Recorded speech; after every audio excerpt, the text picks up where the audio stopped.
الحمدللہ رب العالمین والصلاة والسلام علی خاتم النبیین اما بعد فاعوذ باللہ من الشیطان الرجیم بسم اللہ الرحمن الرحیم۔ السلام علیکم ورحمۃ اللہ وبرکاتہ۔ ناظرین، پروگرام کا نام ہے بات ہے پچھلے زمانے کی۔ آج ایک ایسی قوم کی بات کرنی ہے کہ جس کا ذکر قرآن میں موجود ہے۔ یہ وہ قوم ہے جسے قرآن نے اصحاب الرس کہا ہے۔ ان کا جرم اتنا خوفناک تھا کہ اللہ کریم نے انہیں عاد اور سمود جیسی بڑی قوموں کے ساتھ عبرت کی فہرست میں شامل کیا۔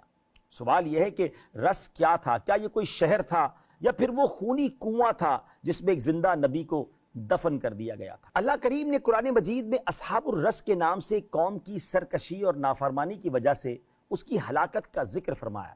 چنانچہ سورہ فرقان میں ارشاد فرمایا، وعادا وثمود واصحاب الرس وقرونا بين ذلك كثيرا وكلا ضربنا له الامثال وكلا تبرنا تتبيرا۔ اور عاد اور سمود اور کنویں والے اور ان کے درمیان کی بہت سی قومیں ہم نے ہلاک کر دیں، اور ہم نے ہر قوم کے لیے مثالیں بیان فرمائیں، اور ہم نے سب کو مکمل طور پر تباہ کر دیا۔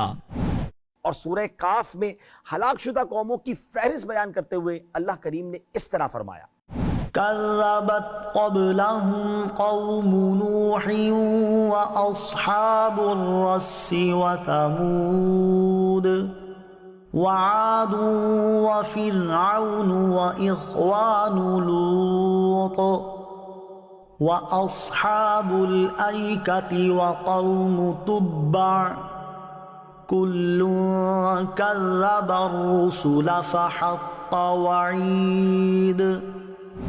ان کفار مکہ سے پہلے نوح کی قوم اور رس نامی کنویں والوں نے اور سمود نے جھٹلایا، اور عاد اور فرعون نے اور لوط کے ہم قوم لوگوں نے اور جنگل والوں اور طبا کی قوم نے ان سب نے رسولوں کو جھٹلایا، تو میرے عذاب کا وعدہ ثابت ہو گیا۔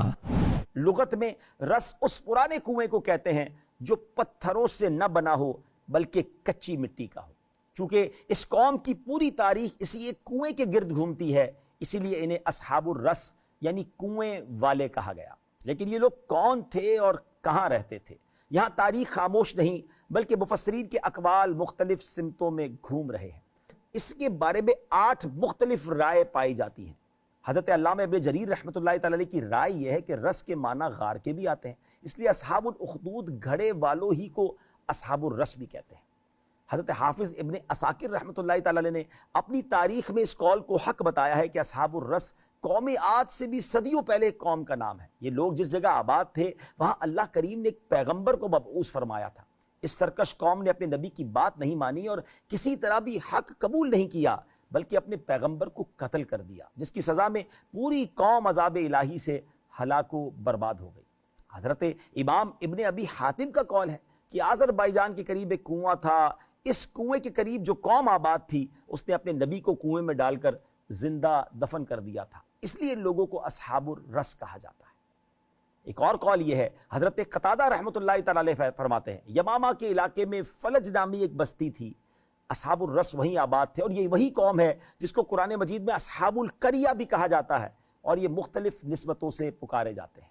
ایک اور قول حضرت محمد بن کعب قرظی رحمۃ اللہ تعالی علیہ فرماتے ہیں کہ نبی پاک علیہ الصلوۃ والسلام نے فرمایا، جنت میں سب سے پہلے جو شخص داخل ہوگا وہ ایک غلام ہوگا، اس کا رنگ تو سیاہ ہوگا مگر وہ جنت میں پہلے داخل ہوگا۔ یہ اس لیے کہ ایک بستی میں اللہ تعالیٰ نے ایک نبی علیہ السلام کو بھیجا مگر ایک غلام کے سوا ان پر کوئی ایمان نہیں لایا۔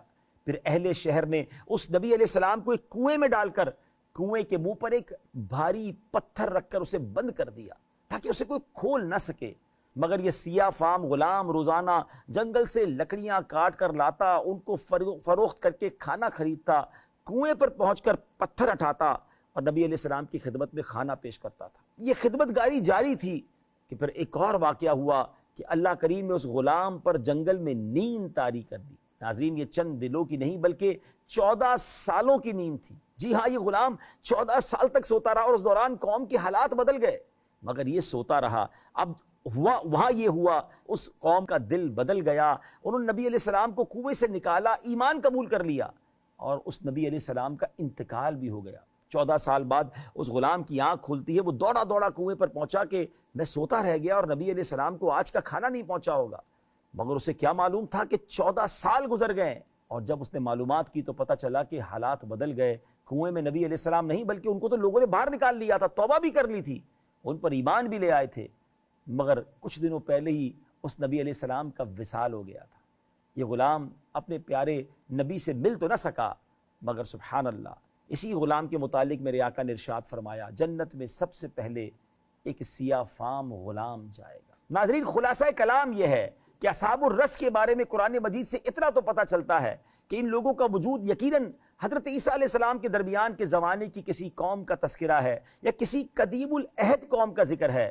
قرآن مجید نے اس کے بارے میں کچھ بھی بیان نہیں فرمایا، اور مذکورہ بالا تفسیری روایتوں سے اس کا قطعی فیصلہ ہونا بھی بہت ہی مشکل ہے۔ ناظرین، یہ واقعات بتا رہے ہیں کہ ایک ایسی قوم تھی کہ جس نے سرکشی کی، ان کا نام و نشان بھی مٹ گیا۔ وہ کہتے نا، اگر نہ آج سدھرو گے تو ایسا نہ ہو کہ تمہاری داستان بھی نہ ہو داستانوں میں۔ تو ہمیں بھی توبہ کرنی ہے، ہمیں بھی اللہ کو راضی کرنا ہے۔ اور یہاں ایک اور بات سیکھنے کو مل رہی ہے، لوگوں کو اپنے حسن و جمال پر بڑا ناز ہوتا ہے، لوگ اپنے ظاہری باڈی کو، ظاہری اپیرنس کو بہت اچھا کرنے کی کوشش کرتے ہیں، مگر یہ نہیں معلوم ہوتا کہ اصل خوبصورتی دل کی ہے، ایمان کی ہے۔ سارا شہر، سارا علاقہ اللہ کے نبی کا نافرمان تھا، ایک سیاہ فام جو بلیک اسکن والا غلام تھا وہ اس نبی کا ماننے والا تھا۔ جنت میں پہلے جانے والا وہ ہوگا کیونکہ وہ ایمان والے تھے، انہوں نے اللہ کے نبی کی خدمت کی، سارے شہر کو چھوڑ کر اللہ کے نبی کی خدمت کر رہے تھے۔ اس سے پتہ چلا کہ چہرہ کیسا ہی نہ ہو، کیوں نہ ہو، اصل دل کا اجیالہ پن جو ہے نا وہ ضروری ہے۔ اور کسی کے کلر کو دیکھ کر، کسی کے چہرے کو دیکھ کر اس کا دل نہیں دکھانا ہے، بلکہ ہر مسلمان کی عزت کرنی ہے۔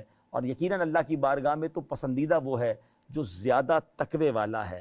ان اکرمکم عند اللہ اتقاکم، اللہ کی بارگاہ میں پسندیدہ وہ ہے، عزت والا وہ ہے جو زیادہ تقوی والا ہے۔ اللہ ہمیں تمام مسلمانوں کے ساتھ اچھا برتاؤ کرنے کی توفیق عطا فرمائے، اللہ ہمارے ایمانوں کی حفاظت فرمائے۔